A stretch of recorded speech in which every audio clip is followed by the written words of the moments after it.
प्रिय विद्यार्थियों, आज हम डीएनए रेप्लिकेशन में पार्टिसिपेट करने वाले जो एंजाइम्स हैं, एंजाइम कॉम्प्लेक्स है, विभिन्न प्रकार के जो एंजाइम हैं उनके बारे में, उनकी जो वर्किंग स्टाइल है वो कैसे काम करते हैं और कौन सी प्रक्रिया को वो संचालित करते हैं, इसके बारे में जानकारी प्राप्त करेंगे। DNA replication enzymes.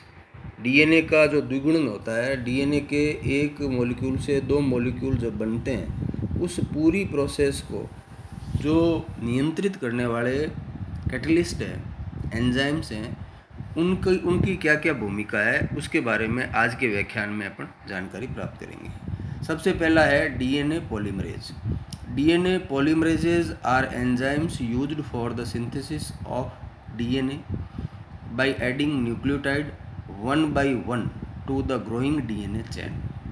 यानी सीधी सीधी बात है कि जो डीएनए पॉलीमरेज है वो क्या करता है कि जो नई चेन बनती है डीएनए की पुराने टेम्पलेट के ऊपर, उनमें न्यूक्लियोटाइड को क्रम से लाके उसको अरेंज करवाना, उसको जोड़ने का काम करता है ये polymerase, DNA polymerase. The enzyme incorporates complementary amino acids to the template strand.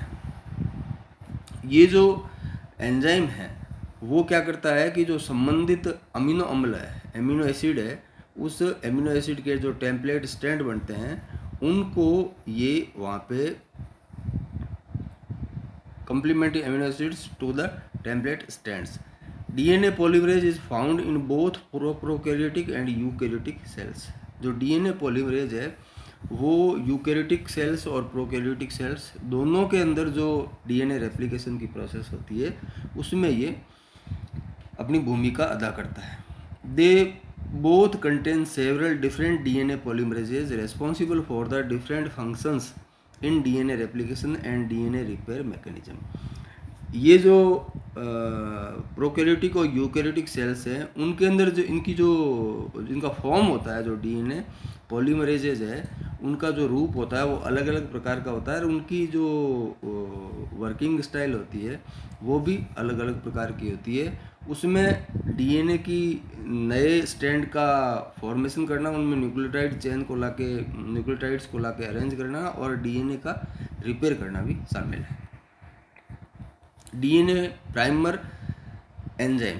This is a type of RNA polymerase enzyme that is used to synthesize or generate RNA primer, which are short RNA molecule that act as the template for the initiation of DNA replication। DNA replication जब प्रारंभ होता है, उस प्रारंभ होने से पहले क्या होता है कि जो RNA पॉलीमरेज एंजाइम होता है वो प्राइमर बनाता है, उसको वहाँ पे जिस जगह पे सिंथेसिस होना है उस जगह पे एक आरएनए प्राइमर बनाता है। उस प्राइमर के बनने से इनिशिएशन, जो डीएनए का जो रेप्लिकेशन की प्रक्रिया होती है वो उसकी शुरुआत होती है। DNA ligase enzyme. This is the enzyme that join DNA fragments together by forming phosphodiester bond between nucleotides. ये जो डीएनए लाइगेज है, जैसा आपने पहले पूर्व के व्याख्यान में पढ़ा था कि जो एक साइड में जो डीएनए बनता है वो लगातार बनता है और दूसरी साइड में वो टुकड़ों में बनता है। वो जो टुकड़े होते हैं वो 1000 से 2000 न्यूक्लियोटाइड चेन के होते हैं। उन टुकड़ों को ओकाजाकी फ्रेगमेंट कहते हैं। और ये जो ओकाजाकी फ्रेगमेंट है, उन ओकाजाकी फ्रेगमेंट्स को जोड़ने का काम जो करता है वो डीएनए लाइगेज करता है। Topoisomerase. This is the enzyme that solve the problem of the topological stress caused during the unwinding।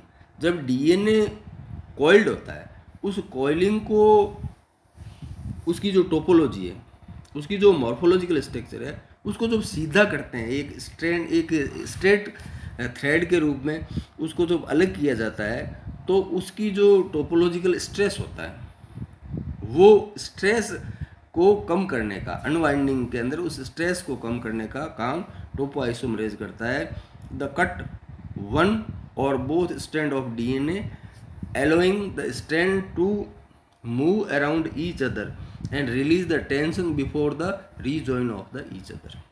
ये जो डीएनए के अंदर जहाँ से रेप्लिकेशन होना है उस जगह ये कट लगाकर उसकी जो स्ट्रेस होता है बाइंडिंग का, उस बाइंडिंग के स्ट्रेस को वो रिलीज करता है.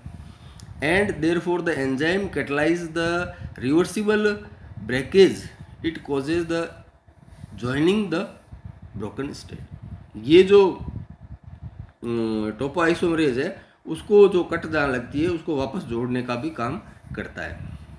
यानी जो डीएनए की जो मॉर्फोलॉजिकल स्ट्रक्चर या उसकी टोपोलॉजी है उस टोपोलॉजी को ये बना के रखता है. Topoisomerase is also known as the DNA gyrase in E coli. E coli enzyme के अंदर इसको डीएनए गायरेज के नाम से भी जानते हैं.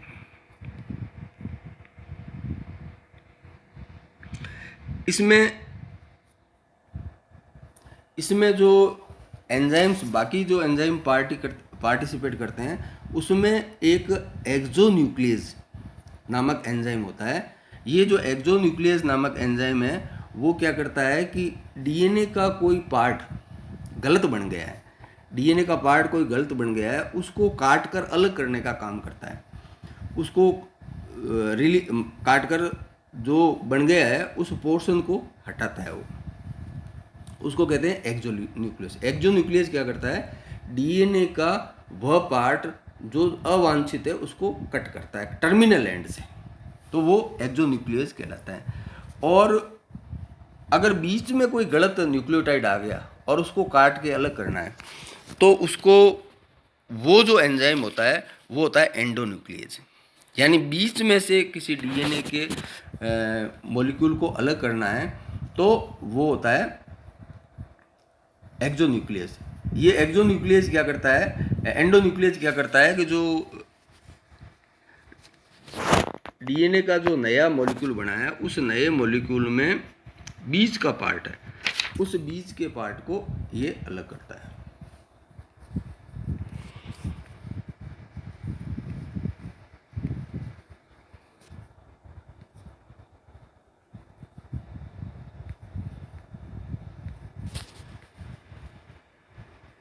अब इसमें एक एंजाइम होता है DNA helicase enzyme. This is the enzyme that is involved in unwinding the double helical structure of DNA allowing DNA replication to commence. ये जो डीएनए है वो डीएनए की जो अनवाइंडिंग होती है, अनवाइंडिंग करने का जो काम करता है वो एंजाइम डीएनए हेलिकेज है. It uses energy that is released during ATP hydrolysis. यहाँ पे एटीपी मॉलिक्यूल के हाइड्रोलिसिस से उसकी जो स्ट्रेस होती है उसके लिए एनर्जी की आवश्यकता होती है. Break the hydrogen bond between the DNA bases and separate the strand. DNA की जो कॉइलिंग होती है उस कॉइलिंग के अंदर जो डीएनए के एक स्ट्रैंड और दूसरे स्ट्रैंड के बीच में जो हाइड्रोजन बॉन्ड बने होते हैं उन बॉन्ड को तोड़ने का काम करता है.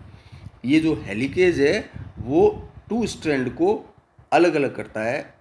This form two replication fork on each separated strand opening up the opposite direction.